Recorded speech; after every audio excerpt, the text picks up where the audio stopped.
Raybag MLA Duryodhana Aihole ಅವರೇ, ಇದು ನೀವು ನೋಡಲೇಬೇಕಾದ ಸ್ಟೋರಿ.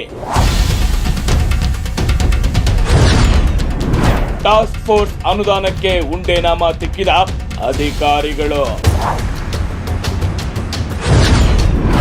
ಗ್ರಾಮೀಣ ಕುಡಿಯುವ ನೀರು ಮತ್ತು ನೈರ್ಮಲ್ಯ ಉಪವಿಭಾಗದ ಅಧಿಕಾರಿಗಳ ಕಳ್ಳಾಟ.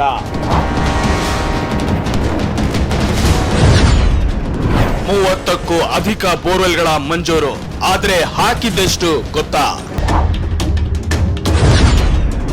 ಹಳೆ ಬೋರ್ವೆಲ್ಗಳನ್ನೇ ಹೊಸ ಬೋರ್ವೆಲ್ ಎಂದು ಲಕ್ಷ ಲಕ್ಷ ಲೂಟಿ. ಈ ಭ್ರಷ್ಟತೆ ಬಗ್ಗೆ ಅಧಿಕಾರಿಗಳನ್ನ ಕೇಳಿದ್ರೆ ಶಾಸಕರ ಹೆಸರು ಹೇಳ್ತಾರೆ.